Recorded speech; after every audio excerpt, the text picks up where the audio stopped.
They called her weak because her wolf wouldn't wake. They were wrong. She wasn't weak, she was waiting. Waiting for death, maybe. Or something worse. Lyra stands at the edge of the awakening circle where moonlight breaks through ancient branches and torchlight paints everything in shades of amber and shadow.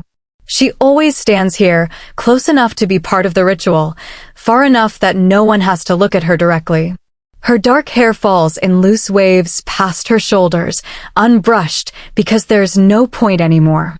Her eyes, an unusual silver gray that she's learned to hide behind downcast lids, stay fixed on the moss-covered stones beneath her bare feet instead of the faces that surround her.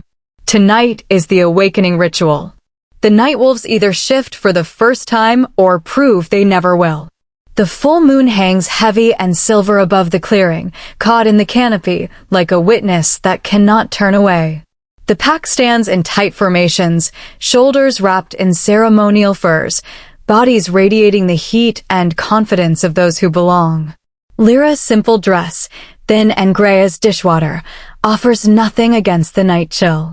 Her hands tremble at her sides, but she's learned to hide it, learned to keep her breathing shallow, learned to take up as little space as possible.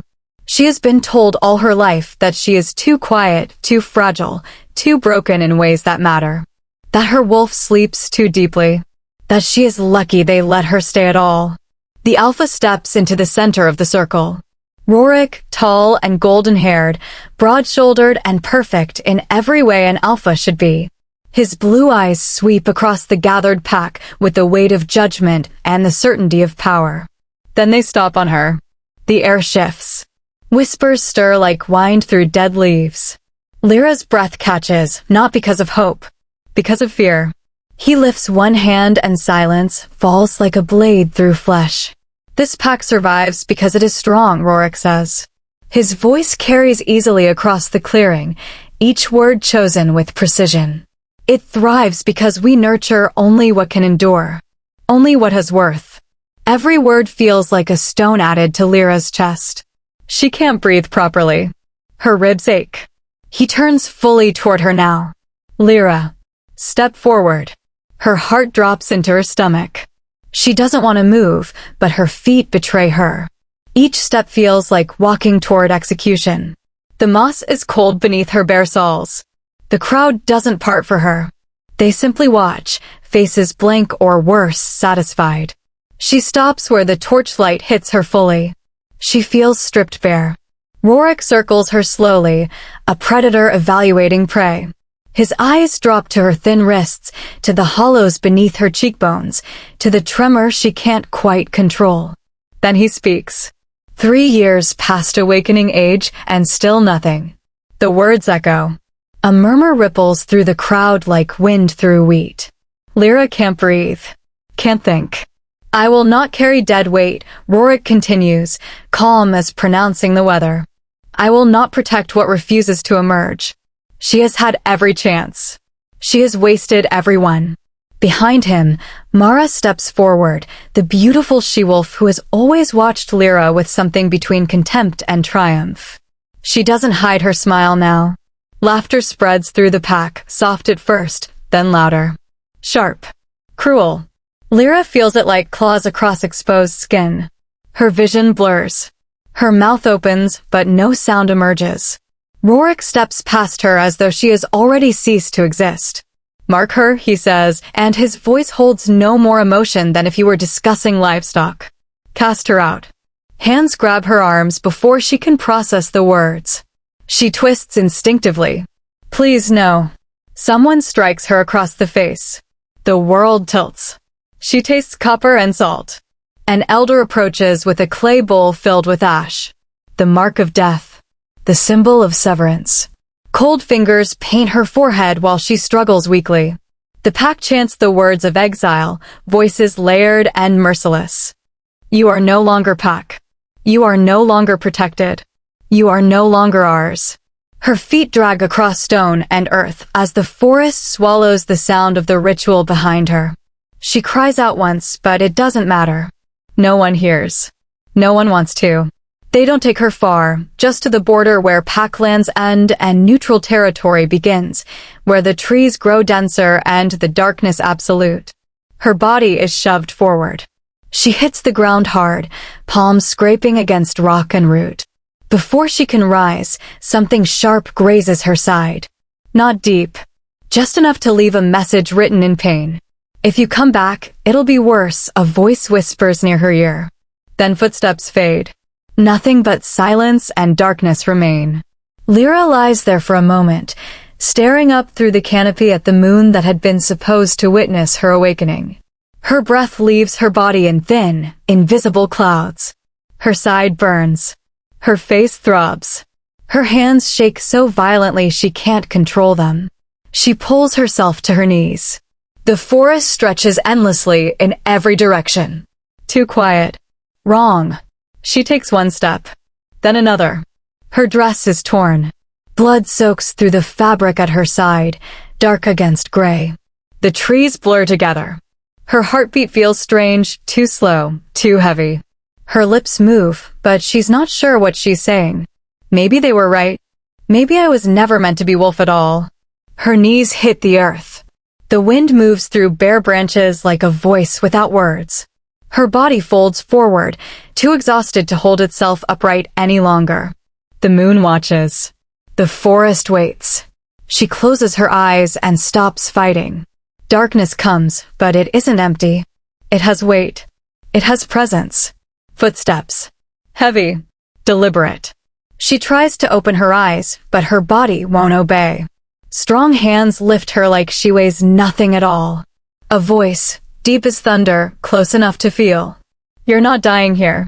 Not on my land. Not like this. The scent of pine and smoke and something wild fills her senses. Her last coherent thought before consciousness slips away entirely. Why would a rival alpha save someone even her own pack doesn't want? Lyra's legs shake as she steps into the center of the stone circle. The moon hangs directly overhead, full and merciless, bathing everything in silver light. This is her fourth attempt. Her fourth failure waiting to happen. Close your eyes, the elder instructs, voice flat with routine. Reach for your wolf. She closes her eyes. Reaches deep inside herself to that hollow space where instinct should live, where power should pulse. Nothing. Just the same terrible emptiness that's haunted her since she turned 15. The same exhaustion that weighs down her bones like stones. Around her, the pack watches in silence that feels like judgment. She can feel their eyes on her skin. She's felt them for 3 years now, watching her fail again and again while other wolves her age run through the forest in their true forms, strong and whole and right. Focus, Lyra, the elder says, but his tone carries no hope. She tries. She tries so hard her hands curl into fists, nails biting into palms. She tries until sweat beads on her forehead despite the autumn chill. She tries until her chest aches with the effort of reaching for something that refuses to answer. Last year, she'd felt a flutter. Something stirring in the depths. This year, there's nothing but void. A whisper cuts through the silence. 3 years and still nothing. Another voice joins. How long do we wait? She remembers the first time. Standing in this same circle at 15, so certain her wolf would emerge. She'd felt different from other children, special somehow, and she'd thought it meant she'd be powerful. Instead, nothing came. The pack had been patient then. Concerned. The second year, patience turned to frustration. Mara had started the whispers then. Beautiful Mara with her perfect golden wolf and her eyes always on Alpha Rorik. Maybe she doesn't have a wolf at all, Mara had said loud enough for everyone to hear. Maybe she's just broken. The third year brought cruelty. Wolves stopped meeting her eyes. Stopped including her in runs. Started treating her like she was already gone. Now, the fourth year. The final chance. Enough. Rorik's voice cuts through her concentration like a blade. Her eyes snap open. The alpha stands at the edge of the circle, golden hair catching moonlight, body radiating the kind of power she's never possessed. His blue eyes hold no warmth. No pity. Just cold assessment. Lyra, step forward. Her heart hammers against her ribs. This isn't how the ritual is supposed to end. There should be more time, more attempts, more. Now, she steps forward on legs that barely support her weight. She's so tired lately. Always tired. Some mornings she can barely lift her head from the pillow. She'd thought it was shame weighing her down, the burden of disappointing everyone. Now, facing Rorik's ice-cold stare, she wonders if it's something worse. If she's dying from the inside out. 3 years, Rorik says, loud enough for the entire pack to hear. 3 years past awakening age. 3 years of patience. 3 years of waiting for a wolf that clearly doesn't exist. I'm trying, she whispers, hating how broken her voice sounds. I can feel her, she's just weak. Mara's voice, sweet as poison. The she-wolf steps into the circle, moving with feline grace and positions herself beside Rorik like she already belongs there. Or maybe there's nothing to feel. Maybe you're just human wearing wolf's clothing. Laughter ripples through the pack. Not loud, not cruel yet, but enough. Enough to make Lyra's face burn. Enough to make her want to disappear. The pack survives because it is strong, Rorik says, and his voice carries absolute authority. We cannot afford to carry dead weight. Not in these times. Not when other packs circle our borders looking for weakness. His eyes bore into her. You are that weakness, Lyra. No, she breathes. Please, I just need more time. Time won't fix what's broken. He turns to address the pack. I, Alpha Rorik, reject this packless wolf. I cast her from our protection, from our territory, from our blood. The world tilts. Someone gasps, but it might be her. Alpha, wait. An elder tries to intervene, but Rorik's raised hand silences him. Bring the ash. 2 elders approach with a clay bowl filled with gray ash. The mark of death. The symbol given only to those cast out to die. Lyra tries to step back, but hands grip her arms, holding her in place. Old fingers, cold and impersonal, paint the ash across her forehead in ritualistic patterns. The pack chants. You are no longer pack. You are no longer protected. You are no longer ours. Each word is a stone thrown at her chest. Each syllable a nail in a coffin. Mara leans close, her breath hot against Lyra's ear. You should thank me, she whispers. I'm doing you a favor. Better to die quickly than live as a reminder of failure. Before Lyra can process the words, hands shove her. Hard. She stumbles backward, feet catching on stones, and then she's being dragged. The forest swallows the ritual behind her. She tries to fight, but her limbs won't cooperate, that terrible exhaustion making her weak as a newborn. They dump her at the border. Neutral territory. Forbidden land. If you come back, one of them says, and draws a knife across her side. Not deep. Just enough. It'll be worse. Then they're gone. Lyra lies on the cold earth, blood warm against her dress, and stares up at the moon that was supposed to witness her awakening. Her chest heaves with dry sobs. Everything hurts. Everything is broken. I tried, she whispers to the uncaring sky. I tried so hard. Maybe they're right. Maybe she was never meant to be wolf at all. Maybe she's just a mistake that nature is finally correcting. She closes her eyes. Waits for death to take her. But death doesn't come. Something else does. Footsteps. Heavy. Deliberate. Moving toward her through the darkness with predatory grace. Her eyes flutter open. A shadow detaches from the trees. Massive. Powerful. Eyes glowing amber in the dark, reflecting moonlight like a wolf's. But not her pack. The scent is wrong. Foreign. Dangerous. The figure stops beside her. A man, tall and broad-shouldered with long dark hair and a face carved from stone and shadow. Alpha energy radiates from him in waves that make the air itself feel heavy. A rival alpha. On neutral ground. Finding her bleeding and marked for death. His eyes narrow as he scents her. Studies the ash on her forehead. The blood on her dress. Something flickers across his face, not pity. Something sharper. More dangerous. Recognition. You're not dying here, he says, voice deep as thunder. Not on my land. Not like this. He bends down. Strong arms slide beneath her. Lift her like she weighs nothing. Who? She tries to ask, but consciousness is slipping. Alpha Kale, he says. Then, quieter, as if speaking to himself, so the bloodline survived after all. The last thing she feels before darkness takes her is the steady rhythm of his heartbeat and the impossible sensation of something inside her, something that's been silent for 3 years, finally stirring in response to his presence. Consciousness returns in fragments. The smell of pine and smoke. The steady rhythm of footsteps. Arms holding her with surprising gentleness for something so strong. Lyra's eyes flutter open. The forest moves past in blurred streaks of shadow and moonlight. She's being carried.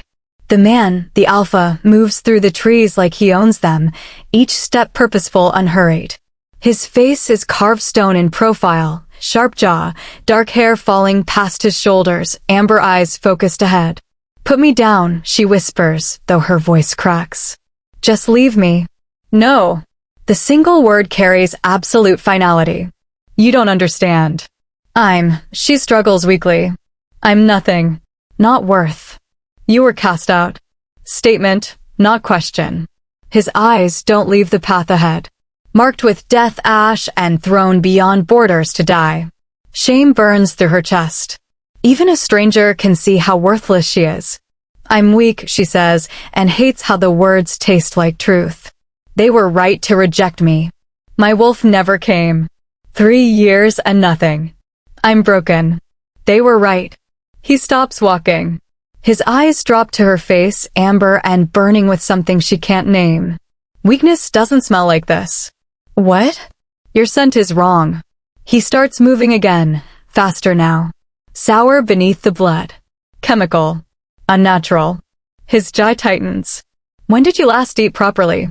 The question catches her off guard. I eat. That's not what I asked. She tries to remember. Everything's been so hard lately. Food tastes like ash. Her stomach rebels against most meals. Sleep never comes easy. I don't know. A few days? Maybe more. His arms tighten around her protectively. You weigh nothing. How long have you been sick? I'm not sick. I'm just, but even as she says it, doubt creeps in. The exhaustion. The weakness. The way her body feels like it's fighting itself. Always. Something dangerous flashes across his face. Then they break through the tree line. A lodge rises before them, massive and ancient, built from stone and timber that looks like it's grown from the earth itself. Warm light spills from windows. Wolves move in the courtyard, pausing as their alpha approaches with a stranger in his arms. Lyra tenses, expecting hostility. But the wolves watch with curiosity, not cruelty. One even steps forward with a blanket. Vera, Kale calls. Now. He carries Lyra inside where fire roars in a stone hearth. The warmth hits her like a physical thing after the forest's chill. He sets her carefully on a padded bench, then steps back as an elderly woman hurries forward. Vera has silver hair braided down her back and eyes sharp as a hawk's. She takes one look at Lyra and her expression darkens. How long has she been bleeding? Since before I found her. Kale's voice is controlled, but tension radiates from every line of his body. They cut her at the border. Not deep. The ash.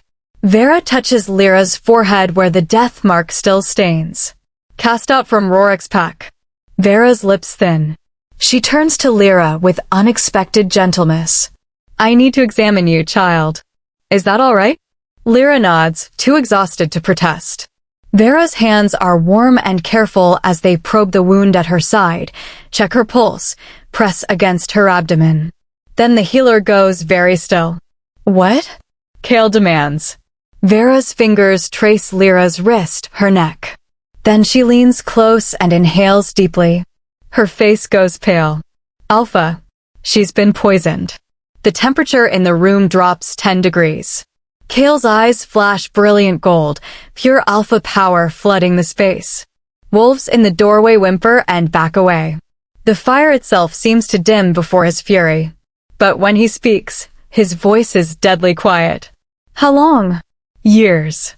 Vera's hands shake slightly as she examines Lyra's eyes, pulling down the lid. From the concentration in her system, I'd say 3 years. Maybe more. Wolfsbane extract, administered regularly in small doses. The words don't make sense. Lyra's brain refuses to process them. No, that's not. It suppresses the shift, Vera continues, speaking to Kale now.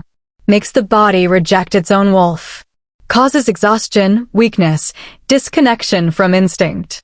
She wouldn't have been able to shift even if her wolf was ready. The healer's voice cracks with anger. Someone did this deliberately.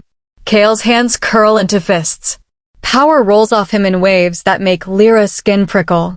She's never felt anything like this, never been near an alpha at full strength. It's terrifying and magnetic all at once. Then he turns to her. His eyes are still gold, still burning with barely controlled rage, but when he speaks his voice is gentle as dawn breaking. Did you know? The question breaks something inside her. 3 years. 3 years of believing she was broken, defective, wrong. 3 years of shame and whispers and Mara's smirking face. 3 years of trying so hard, reaching so deep, finding only emptiness. I thought I was just broken, she whispers, and then she's crying, great heaving sobs that shake her entire body. I thought it was my fault. I thought I was weak. I thought. Vera pulls her into a hug, and it's the first maternal touch Lyra's had since her own mother died.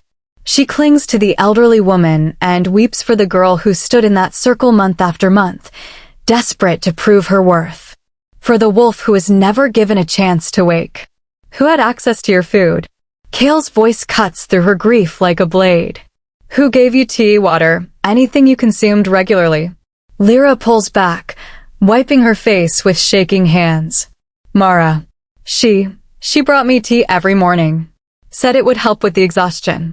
The memory surfaces with horrifying clarity. She's been doing it for 3 years. Since right before my first awakening attempt. Kale and Vera exchange. If you're listening right now, help me prove something wrong. My mother always said I wouldn't even reach 200 subscribers. But I believe stories like this deserve to be heard. If you feel it too, subscribe to the channel and help me keep breathing life into stories that were never meant to stay silent. Now, let's continue. Change a look that makes Lyra's blood run cold. Someone wanted you to fail, Vera says quietly. Someone wanted your wolf to stay dormant. But why? Lyra's voice breaks. I'm nobody. I'm nothing special. Why would anyone? You're wrong. Kale crouches before her, forcing her to meet his burning amber gaze. Everything about this screams that you're something they feared. Something they needed to suppress. His hand reaches toward her face, hesitates, then gently wipes a tear from her cheek. Your eyes. Have they always been silver? Yes. My mother's were too. She died when I was 5. They told me to hide them with contacts because they made people uncomfortable. Kale's expression transforms into something between wonder and fury. He turns to Vera. How long before the wolfsbane clears her system? Weeks. Maybe a month if we're careful. It'll be painful as her body purges the poison and her wolf tries to emerge. Vera's eyes soften as she looks at Lyra. But she'll survive. She's stronger than she knows. Good. Kale stands, every inch the alpha, power radiating from him like heat. Because when Rorik realizes what he's done, when he understands what he's cast out, he'll come for her. Lyra's breath catches. What do you mean? Kale's smile is sharp as a blade and twice as dangerous. You're not broken, Lyra. You're Silvermoon. And that changes everything. The first 3 days are hell. Fire burns through Lyra's veins, vicious and unrelenting. Her body convulses on the narrow bed in the healing room, sheets soaked with sweat despite the autumn chill. Vera holds her down when the seizures come, murmuring words Lyra can't understand through the roaring in her ears. Something is trying to claw its way out of her chest. Something massive and furious and caged for far too long.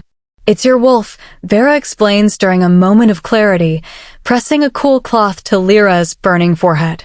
The wolfsbane kept her dormant. Now that the poison is leaving your system, she's trying to wake. But 3 years of suppression, it's violent, child. It's going to hurt. It does. It hurts worse than the ash marking, worse than the knife at the border, worse than anything Lyra's ever known. Her bones feel like they're trying to reshape themselves and can't figure out how. Her skin is too tight. Her teeth ache. Every breath is a battle. In the fevered dreams, she sees her mother. Elena, with silver eyes identical to Lyra's own and long dark hair that caught moonlight like spun shadow. She's standing in a forest clearing, facing someone Lyra can't quite see. You can't hide her forever, a man's voice says. Cold. Calculating. We know what she is. She's just a child, Elena pleads. She hasn't even awakened yet. She's innocent. No silver moon is innocent. Your bloodline is a threat to every alpha structure. You know this. Then kill me. But let her live as human. Let her never know what she could have been. Laughter, cruel and sharp. And risk her awakening anyway? No. Better to ensure she never reaches that age. The dream shifts. Elena lying on the ground, silver eyes staring sightlessly at the sky. 5-year-old Lyra crying beside her mother's body, while strangers in pack colors stand over them both. The child saw nothing, one says. Head trauma. She won't remember. But she does remember. Somewhere deep, she always has. Lyra wakes screaming. Strong hands catch her shoulders before she can thrash off the bed. Easy. You're safe. Breathe. Kale's voice, steady as stone. His presence cuts through the panic like a blade through smoke. Lyra's eyes focus on his face, amber eyes calm in the candlelight, and something in her chest settles. Her wolf, still clawing and desperate, quiets slightly at his nearness. How long, she gasps. 4 days. He releases her shoulders, but doesn't move away. The worst should be over soon. Vera says the wolf's bane is almost clear. 4 days. It feels like years. Kale reaches for a cup of water, holds it to her lips. She drinks gratefully, though her hands shake too much to hold it herself. When she's finished, he sets the cup aside and settles back in the chair beside her bed. You stayed. The question comes out small. Vera and I have been taking shifts. He studies her face with that unnerving intensity. You needed someone here. The nightmares have been severe. Shame burns through her. I'm sorry. You don't have to. Stop apologizing for existing. His voice is sharp enough to cut. That's what they taught you to do. You're safe here. You're allowed to take up space. The words hit harder than they should. Lyra blinks back tears that seem to come too easily lately. Everything feels raw, exposed, like her skin's been peeled away, leaving only nerve endings. Morning comes with unexpected clarity. The fever breaks sometime before dawn. When Lyra opens her eyes, the room isn't spinning. Her body still aches, but it's a normal ache now, muscle and bone instead of poison and fire. Kale enters carrying a tray of food, bread, cheese, fruit, meat. Real food that smells incredible instead of revolting. You need to rebuild your strength. He sets it beside her and helps her sit up, propping pillows behind her back. His hands are careful, respectful. Lyra's stomach growls embarrassingly loud. Why are you helping me? The question bursts out before she can stop it. You don't know me. You don't owe me anything. I'm from a rival pack that just. Because someone should have helped you a long time ago. Kale sits in the chair, watching her eat with satisfaction as she tears into the bread. And, because I know what you are, even if you don't yet. Lyra swallows hard. The silver moon thing. What does that mean? Kale leans forward, elbows on his knees. Silver moon wolves were an ancient bloodline. Powerful beyond measure. They produced alphas regardless of gender. Their strength came from blood, not from some hierarchy of male dominance. Female silver moons could challenge and defeat any alpha in single combat. Lyra catches the past tense. They were hunted to extinction 50 years ago. Every alpha in the region banded together because silver moon existence threatened their power structures. If females could be alphas, if strength came from bloodline rather than gender. He spreads his hands. the entire pack hierarchy would crumble. Lyra's mind races. But what does that have to do with me? Kale's amber eyes lock onto hers. Your eyes. Silver gray, like moonlight through water. Only silver moons had eyes like that. He pauses. Your mother, what was her name? The question sends ice through Lyra's veins. Elena. She died when I was 5. They said it was an accident. She fell during a hunt. Kale's expression darkens into something terrible. Elena Silvermoon. She was the last known Silvermoon Alpha. She went into hiding after the hunts, tried to live quietly, tried to protect her daughter. His voice drops. Rorik's father led the final purge. He's the one who found her. The healing room tilts. No, that's not. My mother was just a low-ranking wolf.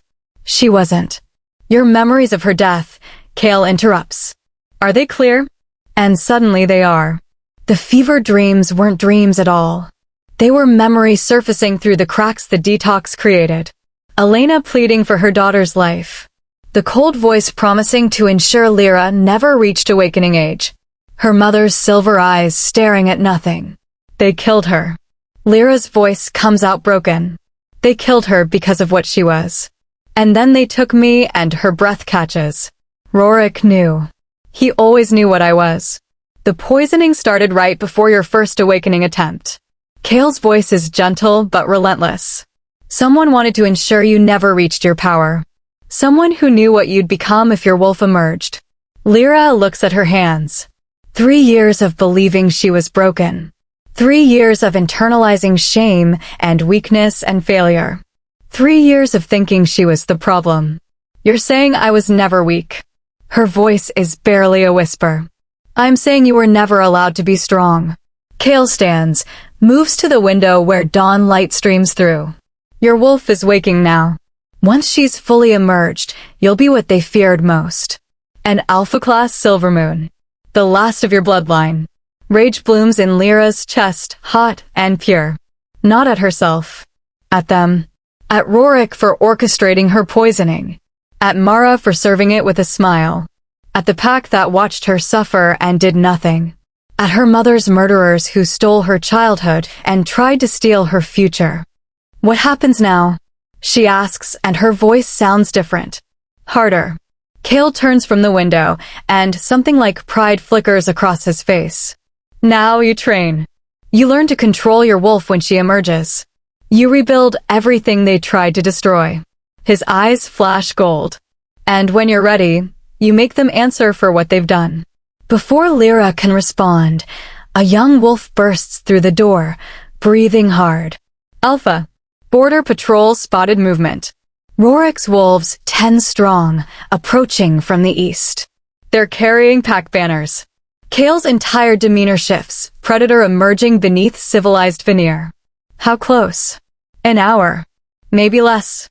Lyra's heart hammers. He's coming for me. Not if I can help it. Kale strides toward the door, then pauses. He looks back at Lyra, and his expression is fierce. You're not going back. Not to him. Not to that pack. Not ever. But if they fight, if wolves die because of me, then they die protecting something worth protecting. His voice carries absolute conviction. Stay here. Vera will guard you. I'll handle Rorik. He's gone before Lyra can argue, footsteps echoing down the hall as he calls orders. Wolves rush past the healing room window in organized chaos, preparing for confrontation. Vera appears in the doorway, face grim. She closes the door firmly and takes position in front of it, producing a wicked-looking knife from her robes. Don't worry, child, the healer says, but her knuckles are white around the blade's handle. We won't let them take you. Lyra sits frozen on the bed, listening to the sounds of Kale's pack mobilizing for war. Her war. Because of what she is. What she's always been beneath the poison and lies. And somewhere deep in her chest, past the fear and guilt, her wolf raises her head for the first time in 3 years and snarls. 2 weeks after Rorik's border confrontation, which ended with Kale's warning that cost 3 of Rorik's wolves their pride, but not their lives, Lyra wakes without the weight of exhaustion crushing her chest. The difference is startling. She can breathe fully. Her limbs move without that dragging heaviness. When she looks in the mirror, her face has color instead of the sickly pallor she'd thought was just who she was. Cale finds her in the lodge's main hall, where she's actually finished an entire breakfast. His eyebrows rise. All of it. She glances at the empty plate, suddenly self-conscious. I was hungry. Good. He gestures toward the door. Come with me. The training grounds occupy a cleared section of forest where packed earth forms a wide circle surrounded by ancient trees. A dozen wolves are already there, some in human form practicing with staffs, others shifted and sparring in controlled combat. They stop when Cale enters with Lyra at his side. The stares don't feel cruel, but they're assessing. An outsider. A rejected wolf. Someone their alpha has taken under protection for reasons they don't fully understand. She's not ready for this, someone mutters. Cale's voice cuts through the whispers. She's exactly ready. He turns to Lyra. You've spent 2 weeks rebuilding your body. Now we rebuild your connection to your wolf. Lyra's stomach twists. What if I still can't? You can. He moves to the center of the circle and she follows on unsteady legs. The poison is gone. Your wolf is there. You've just forgotten how to listen.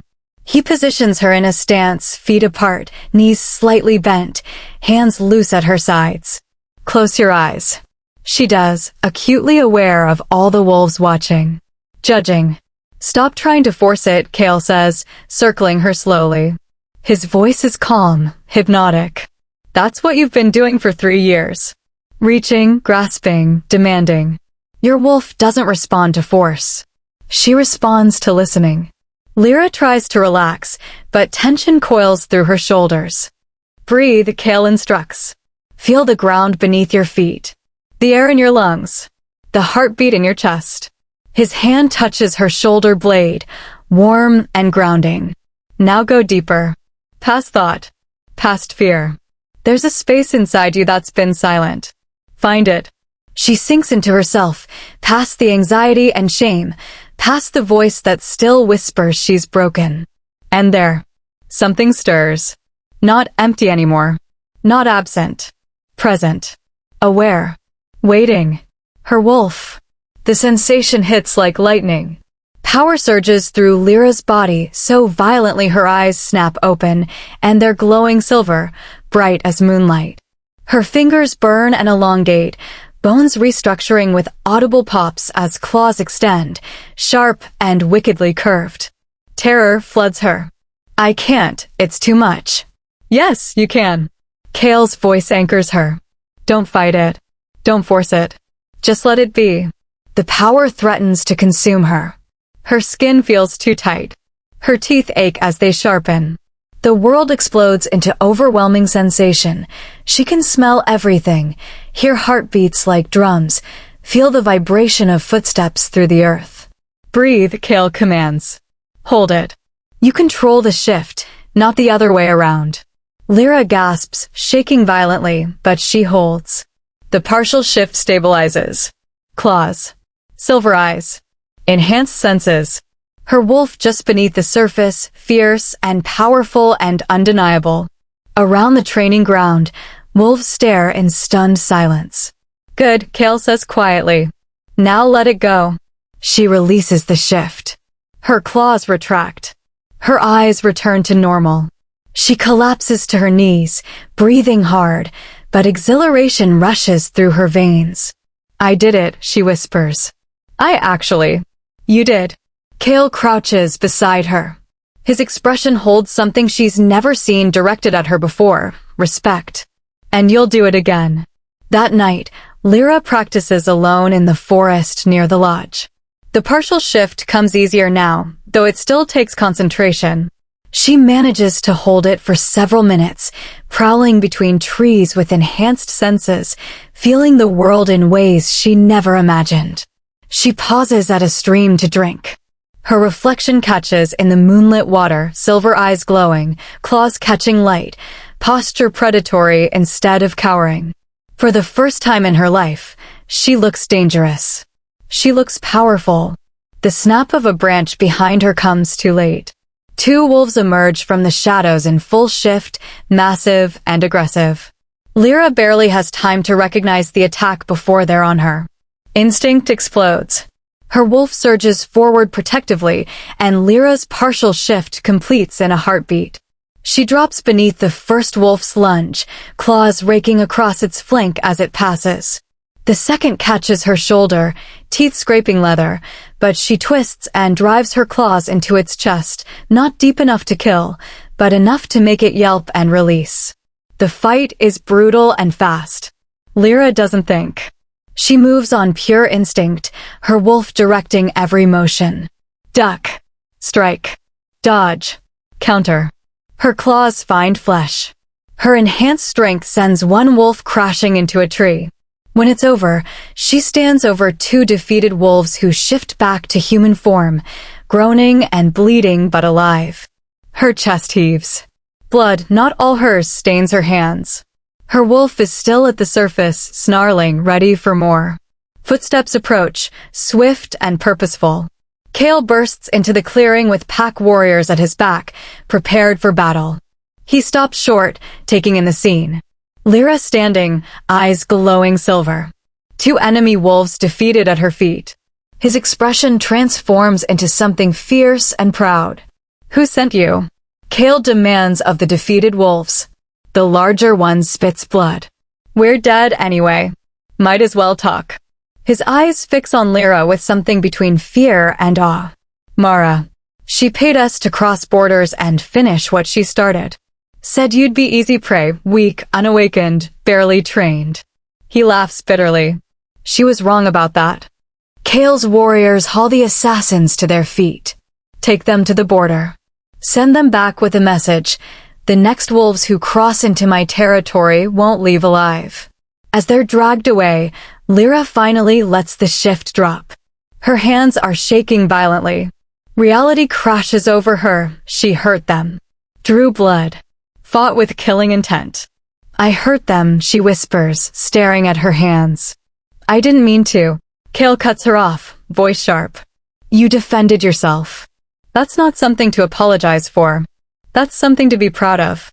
But they came to kill you. He steps closer, forcing her to meet his burning amber gaze. They were sent by the same wolf who poisoned you for 3 years. And you defeated them both. You survived. You fought. You won. His voice gentles slightly. That's not weakness, Lyra. That's strength. She looks at her clawed hands, still extended, still deadly. I've never been proud of anything about myself. Then it's time you started. Kale glances at the blood-stained clearing, then back at her. Your wolf isn't something to fear. She's what kept you alive tonight. She's what you were never allowed to be. Before Lyra can respond, another warrior crashes through the trees, breathing hard. Alpha. Border alert. A full pack, 20 wolves, maybe more, approaching from Rorik's territory. They're not even trying to hide their numbers. Kale's entire body goes rigid. Mara failed. So Rorik's coming himself. The warrior nods grimly. There's more. They have someone with them. A bound prisoner. The scouts say. He hesitates. They say it's a woman with silver eyes. They're claiming she's the real Silvermoon heir and that Lyra is an imposter. The world tilts. Lyra's blood turns to ice. That's impossible. My mother had no siblings. There are no other Silvermoons. Kale's expression darkens into something terrible. Unless someone was very good at hiding. He looks at Lyra, and for the first time she sees genuine concern in his eyes. Or unless it's a trap designed to draw you out. Either way, the warrior says, they're demanding a meeting. They want Lyra handed over. If not, he swallows hard. They're threatening war. The mystery prisoner turns out to be a ruse, a wolf with dyed hair and colored contacts, part of Rorik's failed intimidation tactic. But the threat lingers. He's watching, waiting, planning. Lyra throws herself into research, desperate to understand what she is. What she's supposed to become. Kale's library is vast, built into the lodge's stone heart, shelves climbing to vaulted ceilings. Ancient texts bound in leather and faded cloth line the walls. Lyra has spent 3 days here, barely sleeping, consuming every document about Silver Moon wolves she can find. The truth is in the records, written in careful script by those who witnessed the hunts. Her people weren't just powerful, they were revolutionary. Female alphas leading packs. Challenges decided by merit rather than gender. A complete upheaval of every tradition the other packs held sacred. So they were exterminated. Systematically. Brutally. She finds the report on her mother's death in a bundle of territorial records. The words are clinical, detached. Elena Silvermoon, age 29, killed during contested border crossing. Body recovered. Child survivor relocated to Rorik's pack under protective custody. Protective custody. The light tastes like ash. Lyra's hands shake as she reads the actual account tucked behind the official report, written by someone who witnessed it. Elena begging for her daughter's life. Rorik's father delivering the killing blow.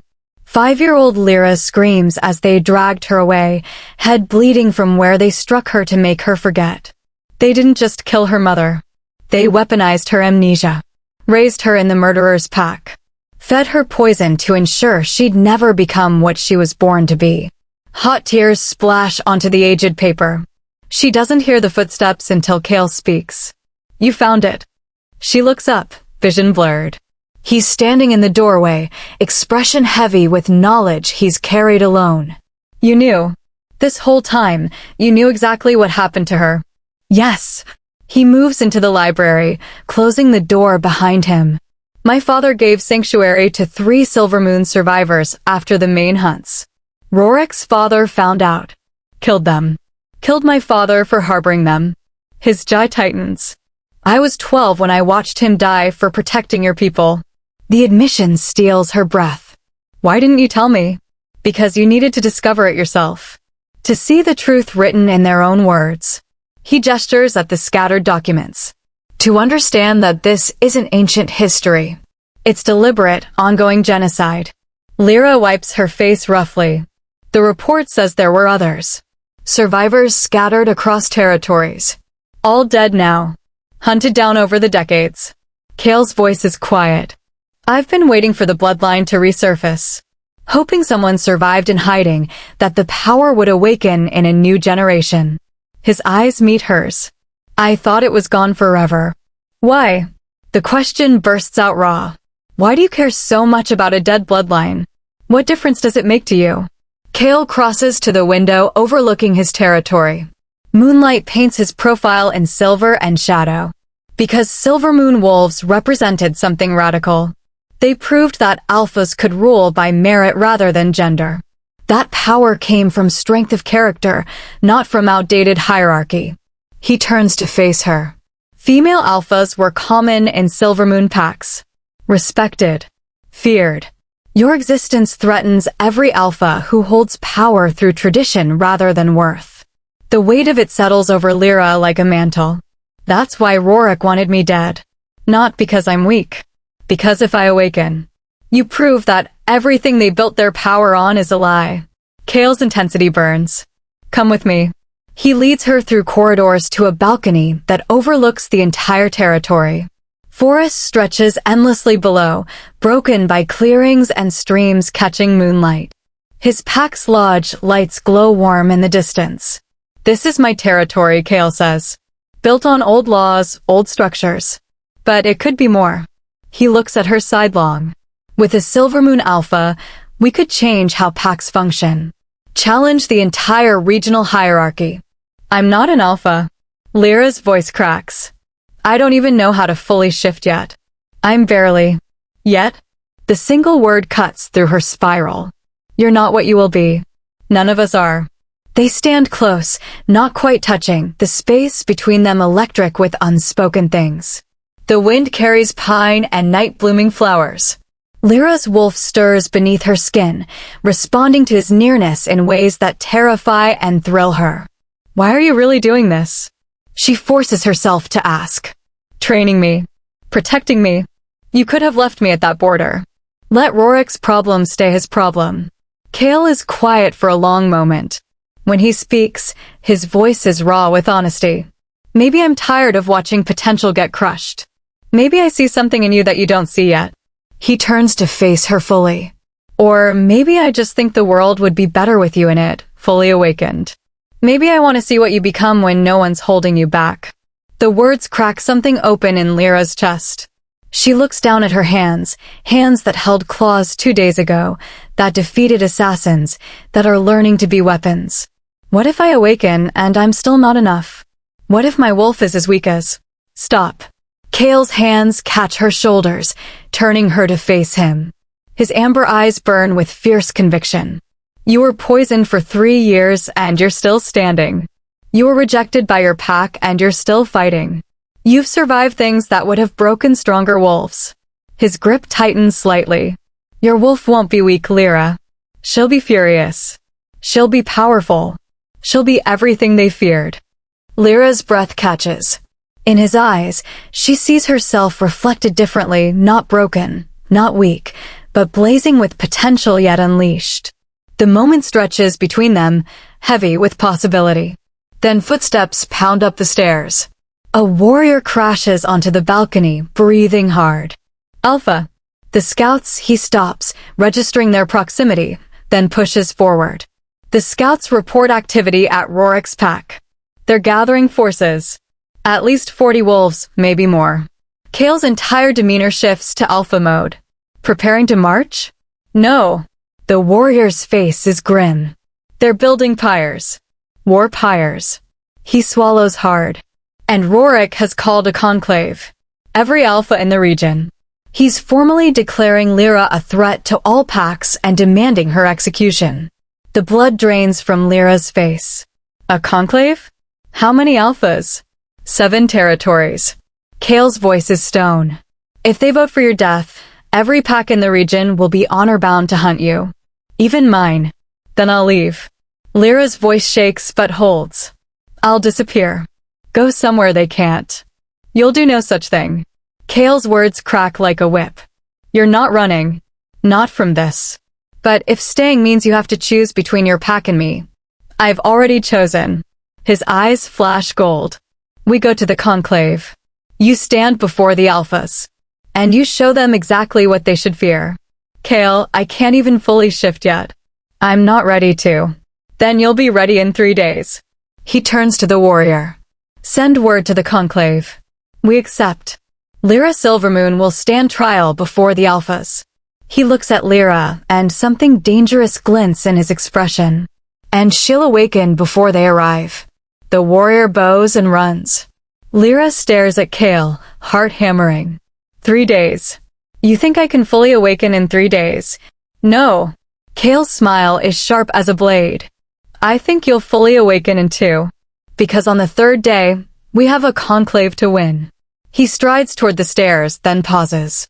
Get some sleep, Lyra. Tomorrow, your rail training begins. And I promise, it won't be gentle.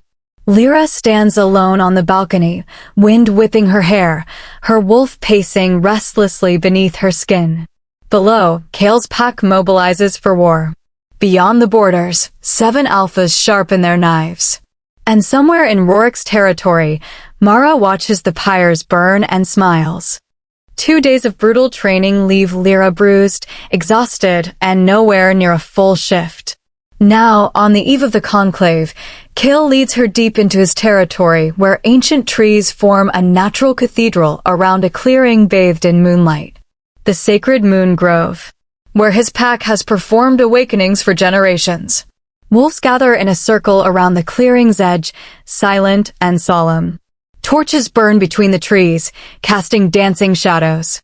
The full moon hangs directly overhead, impossibly large, impossibly bright. Lyra's heart hammers against her ribs. What if it doesn't work? Her voice cracks. What if tomorrow I stand before those alphas still unable to shift fully? They'll see me as exactly what Rorik claims, a false heir, a pretender. Kale's hand finds her shoulder, steady and warm. It will work. Your wolf has been caged for years. Tonight, we open the cage. His amber eyes hold absolute certainty. Trust yourself. Trust her. He guides her to the center of the clearing.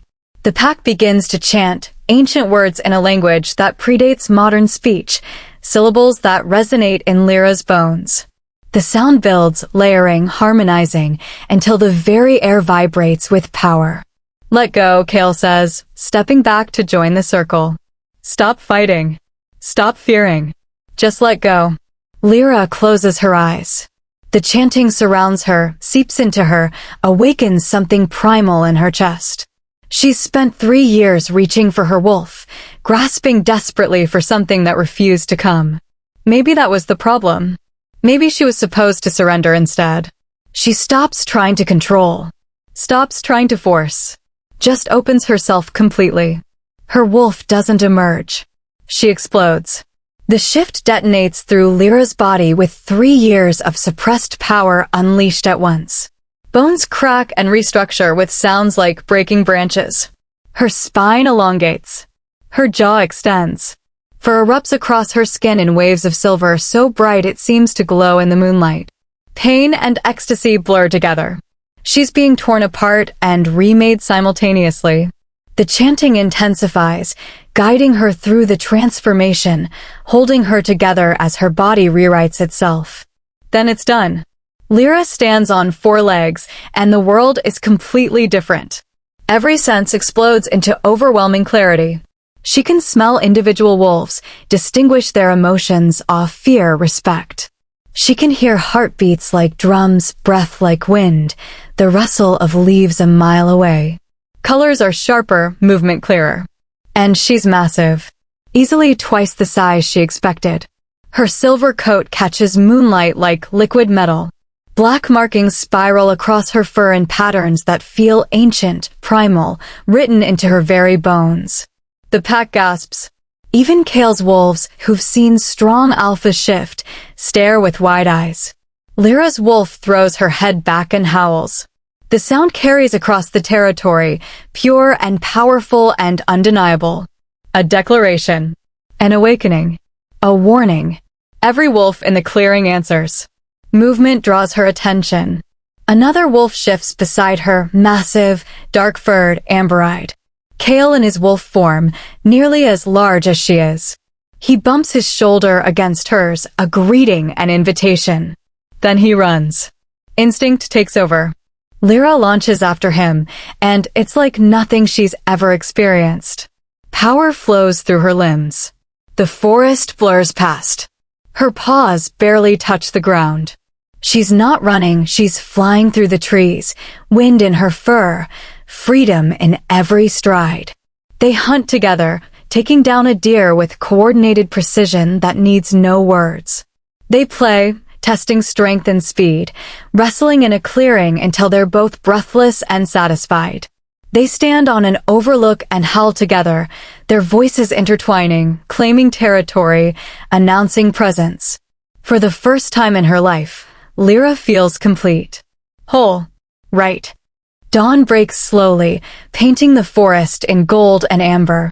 They return to the grove as the pack waits. Lyra shifts back to human form, and the transition is easier now, natural, like breathing.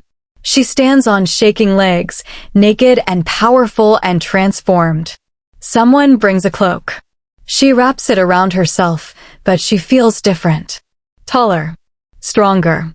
Like she's finally inhabiting her body properly instead of apologizing for taking up space. Kale shifts beside her, and when he looks at her, pride radiates from every line of his face. Now do you understand what they feared? Lyra looks at her hands, human now, but she can still feel the ghost of claws, the memory of power. I'm not weak. You never were. A young wolf approaches, eyes lowered respectfully. She's barely older than Lyra, but she drops to one knee without hesitation. Alpha. The word hits like a physical blow. Lyra's eyes snap to Kale, panicked. I'm not. You are. His voice is gentle but firm. Around the clearing, more wolves lower their heads in instinctive respect. They feel it, the alpha authority radiating from her like heat. Get used to it.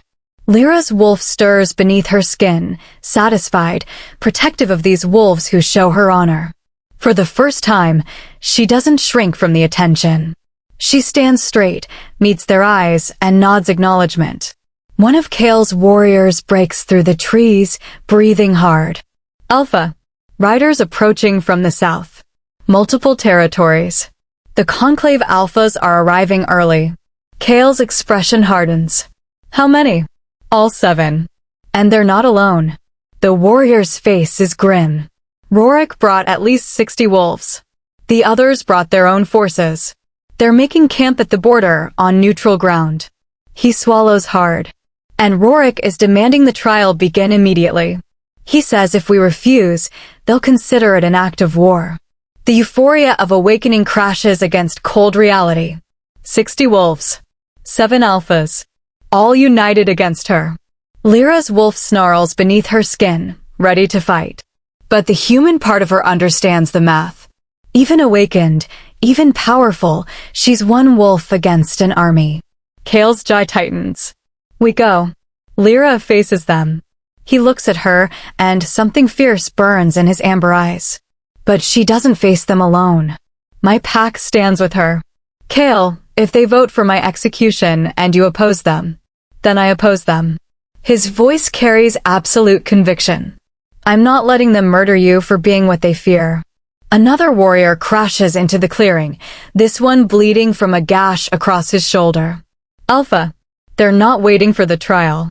Rorik sent assassins into our territory. 5 wolves attacked the lodge. He staggers. They're not trying to kill her. They're trying to capture her alive. The implications hit immediately. A trial requires evidence. Rorik wants to parade her before the alphas, prove she's awakened, use her power as justification for execution. How many are still alive? Kale's voice drops to deadly quiet. All of them. They retreated when pack warriors responded, but the warrior meets Lyra's eyes. They saw her shift. They know what she is now. And one of them got away with something. What something? The warrior's face goes pale. Fur. Silver fur with black markings. Rorik has physical proof of a silver moon awakening. Silence falls over the grove. Rorik doesn't need Lyra present anymore. He has evidence. He can call for her execution without her standing trial. Kale turns to Lyra, and for the first time since she met him, she sees genuine fear in his eyes. Not for himself. For her. They'll vote to kill you before sunset. We need to leave. Now. My pack can hold them off while we... No. Lyra's voice is steady, powered by her wolf's fury. I'm not running. Not anymore. She looks at the assembled pack, at the wolves who witnessed her awakening, who called her alpha. They want to judge me for what I am? Fine. Let them. But I'll stand before them on my terms, not as prey, but as what I was always meant to be. She meets Kale's eyes. You said Silver Moon wolves challenged the hierarchy. That they ruled by merit, not tradition. Her hands curl into fists. Then I'll show them exactly what that looks like. Before Kale can respond, a sound cuts through the dawn, a hunting horn, ancient and terrible, the traditional call for a blood trial. The kind where only one party leaves alive. Rorik has escalated from execution to slaughter. The neutral ground clearing sits between territories like a wound in the earth, bare dirt, scorched from countless challenges, surrounded by silent witnesses. 7 alphas stand in formation along one edge, their combined packs creating a wall of bodies and barely contained violence. At least 100 wolves, maybe more. Rorik stands at the center, golden and perfect as always, flanked by Mara and his elite warriors. Behind them, the other alphas watch with predatory interest. They've come to judge. To condemn. To execute if necessary. Kale's pack numbers only 30, but they stand without flinching. Lyra walks among them, and every step radiates the authority she's finally claimed. Her silver eyes catch the afternoon light. Her wolf paces just beneath her skin, ready. Alpha Rorik. Kale's voice carries across the clearing. You called for conclave. Here we stand. Rorik's smile is politician smooth. I've come to correct a mistake. His eyes find Lyra. That wolf belongs to our pack. She was cast out in error. We're here to reclaim her. The audacity steals breath. After everything, the poisoning, the exile, the assassination attempts, he's claiming her like lost property. Lyra steps forward before Kale can respond. I belong to myself. Murmurs ripple through the assembled wolves.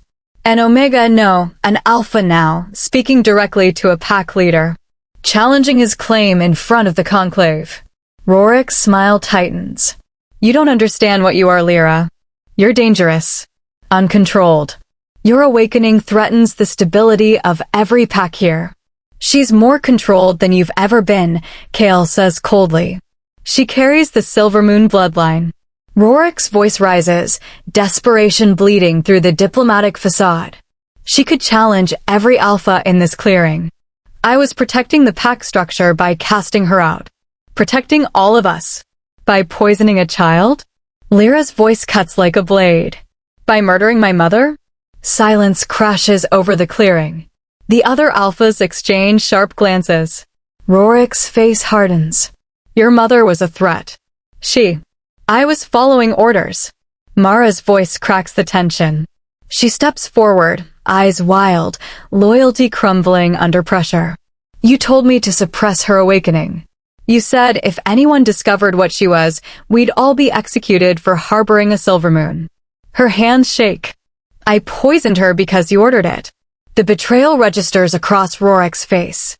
His carefully constructed narrative shatters. Around the clearing, his own pack members shift uncomfortably. They hadn't known. He'd hidden the conspiracy even from them. You murdered Elena Silvermoon. One of the Conclave Alphas speaks, voice heavy with accusation. Violated the sanctuary laws. And attempted to murder her daughter through prolonged poisoning. To protect us all. Rorik snarls. Silvermoons are a plague. They destroyed the natural hierarchy. Female alphas, power without tradition. You were afraid. Lyra's voice is deadly quiet. Power radiates from her in waves that make the air shimmer. Her eyes flash silver. Afraid of what I'd become. What I'd prove. She takes another step forward. You murdered my mother. You stole my childhood. You tried to kill me slowly, cruelly, every single day for 3 years. Her wolf surges beneath her skin. Authority floods the clearing raw, undeniable alpha presence that makes wolves instinctively lower their eyes. I challenge you, Rorik. Here. Now. Before the conclave. The formal words hang in the air. A challenge cannot be refused. Not in front of other alphas. To do so would be to show weakness, to lose all authority. Lyra, Kale's voice holds warning. He's an experienced alpha. He's fought dozens of challenges. This is my fight. She doesn't look away from Rorik. My mother. My pain. My vengeance. Rorik's smile returns, sharp as knives. So be it. Though it's a shame you finally awakened just in time to die. He shifts in an explosion of fur and fury. His wolf is massive, golden, scarred from years of combat. He launches across the clearing with killing intent. Lyra shifts mid-leap to meet him. The collision is devastating. They crash together in a tangle of claws and teeth. Rorik fights with brutal efficiency, going for throat, for belly, for killing blows. But Lyra moves on pure instinct, 3 years of suppressed power flooding through her limbs. She's not just strong. She's ferocious. Her wolf has waited years for this moment, caged and poisoned and denied. Now unleashed, she's an avalanche of silver fury. Rorik goes for her throat. She twists, catches his foreleg in her jaws, and wrenches. Bone cracks. He yelps and staggers. She doesn't give him space to recover. She's on him, claws raking across his flank, teeth finding purchase on his shoulder. They break apart, circling. Rorik is bleeding, limping. Shock registers in his eyes. This isn't how it was supposed to go. She's supposed to be weak, inexperienced, easy prey. He charges again, desperate now. Lyra meets him head-on and drives him backward with sheer force. Her jaws close around his throat, not deep, not killing, but holding. Dominant. Undeniable. She could end it. One bite.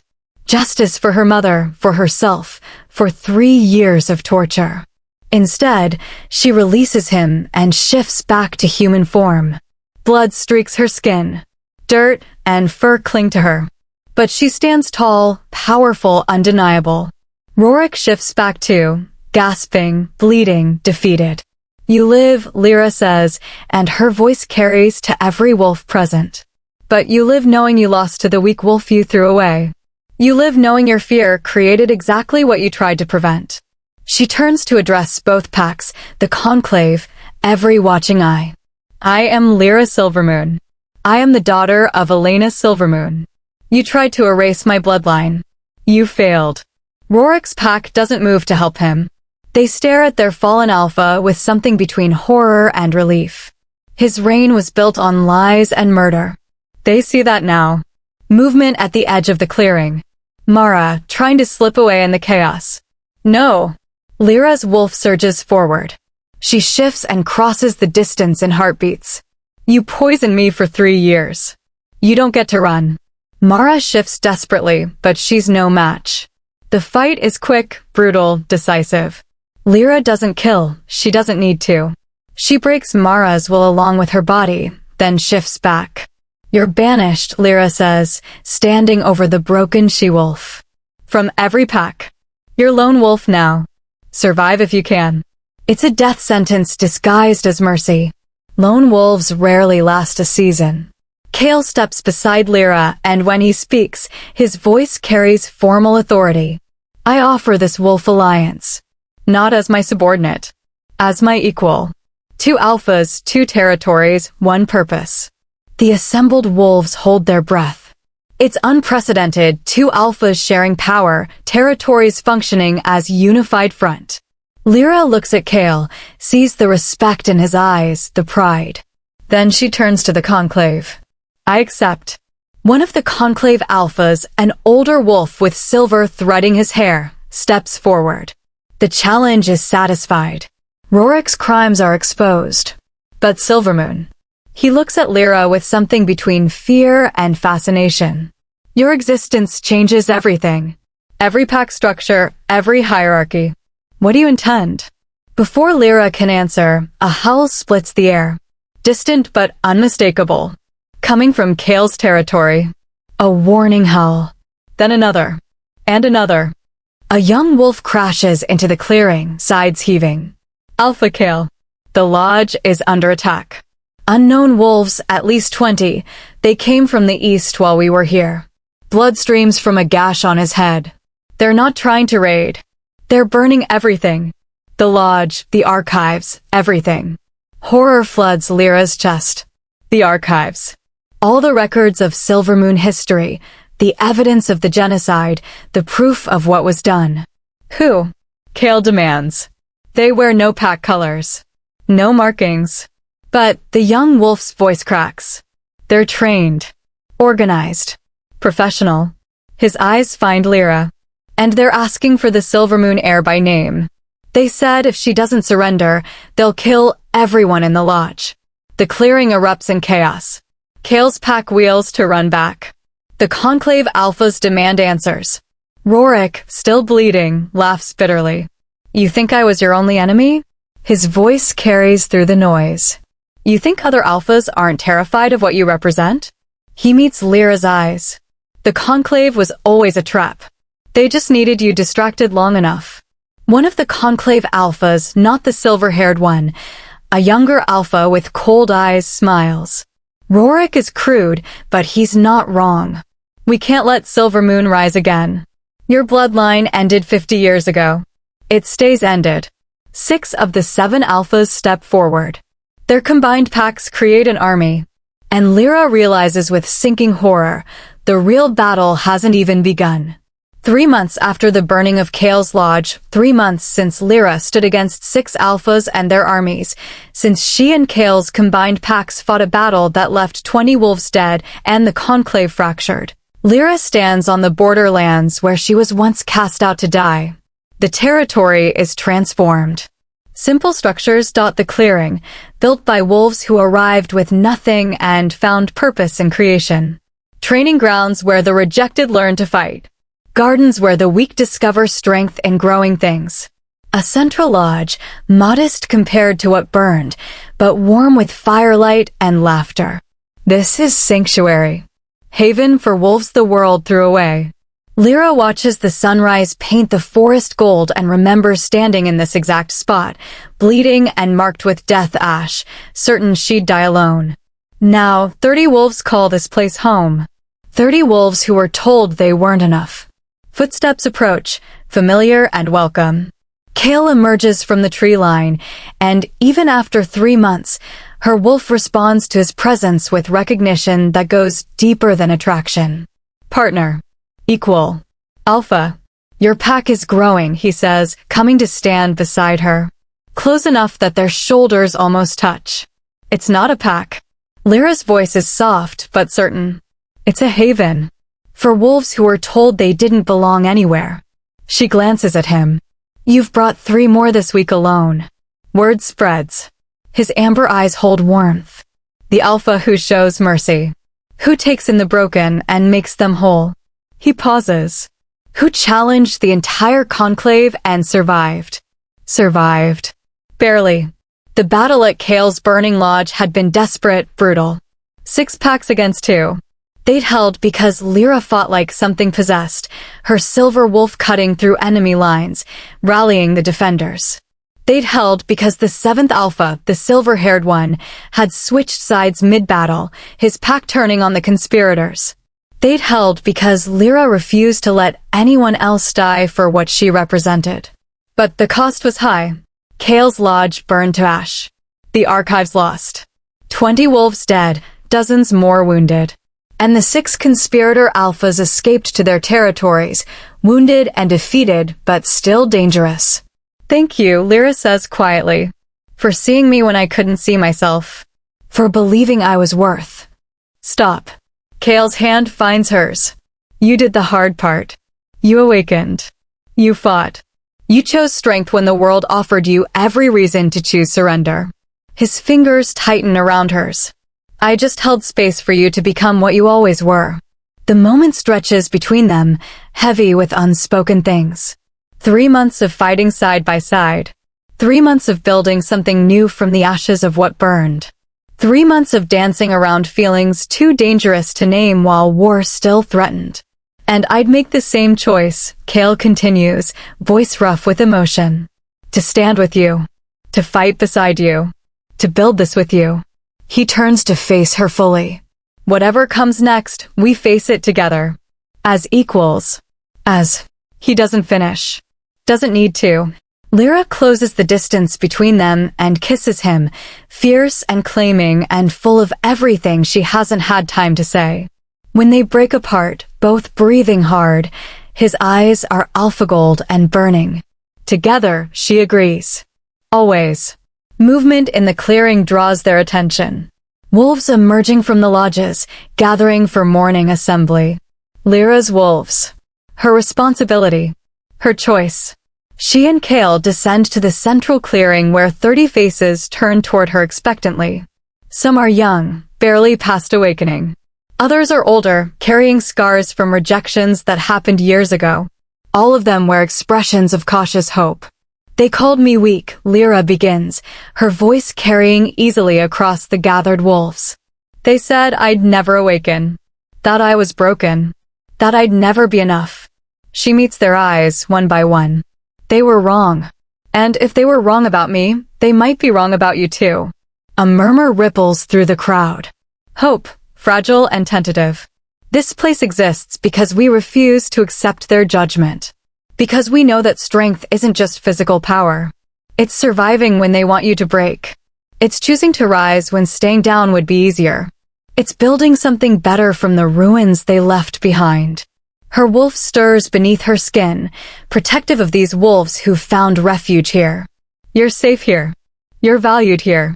And when you're ready, if you're ready, we'll help you find your strength. Whatever that looks like for you. As the assembly disperses, a commotion at the territory's edge draws attention. A young she-wolf stumbles through the boundary markers, clothes torn, face bruised. She can't be more than 16. Her eyes are hollow with defeat. Lyra reaches her in seconds, catching her before she collapses. Easy. You're safe now. My pack, the girl gasps. They said I'm too weak. That I'll never awaken. Her voice breaks. They marked me for exile tomorrow. I ran. The words are knives in old wounds. Lyra sees herself in this girl's desperate eyes, remembers standing in the awakening circle, reaching for a wolf that wouldn't come. She kneels to the girl's level, making them equals. That's what they told me too. Silver eyes meet terrified brown ones. They were wrong. She holds out her hand. You're safe here. And when you're ready, we'll find your wolf together. The young wolf stares at her hand like it's salvation. Promise? Lyra smiles, and it's fierce with conviction. Promise. The girl takes her hand, and hope flickers to life in her expression. Around them, the sanctuary wolves move to help, bringing food, water, blankets, taking care of their own. As the sun climbs higher, Lyra stands with Kale at the territory's heart. He shifts into his massive dark wolf. She answers the call, her silver wolf emerging in a familiar rush of power. Together, they throw their heads back and howl, a declaration, a warning, a welcome. Across the territory, dozens of voices join the chorus. Strong wolves and weak ones, awakened and still waiting. All of them finding their voice, claiming their place. The sound carries across the forest, beyond borders, into territories where alphas who built their power on tradition and fear hear it and feel something ancient stir. A challenge. A promise. A revolution beginning. In Rorik's territory, broken and deposed, the former alpha hears the howling and feels ice in his veins. In the remaining conspirator territories, 5 alphas receive reports and begin mobilizing their forces. The Silvermoon heir has proven she can survive. Now they'll prove she can't thrive. And in a cave system deep beneath neutral ground, a figure wrapped in shadows listens to the distant howling and smiles. Ancient. Patient. Deadly. So the bloodline has awakened, a voice like cracking ice says. Good. I was beginning to think the game would be too easy. A massive wolf emerges from the shadows, larger than Lyra, larger than Kale, larger than any alpha alive. Its fur is white as bone, its eyes black as void. Ancient beyond measure. Powerful beyond comprehension. Tell the others, the wolf commands. Tell them the real hunt begins now. Tell them the smile in its voice is terrible. That the Silvermoon heir isn't the last of her bloodline after all. Just the first one they allowed to awaken. The figure in shadow shifts, revealing silver eyes identical to Lyra's. But older. Harder. Bearing 3 decades of rage. And when she discovers the truth, the woman says, when she learns what her mother's death really accomplished, when she understands the game she's been playing. She looks toward the distant sanctuary where her sister's daughter howls with innocent hope. That's when the real war begins.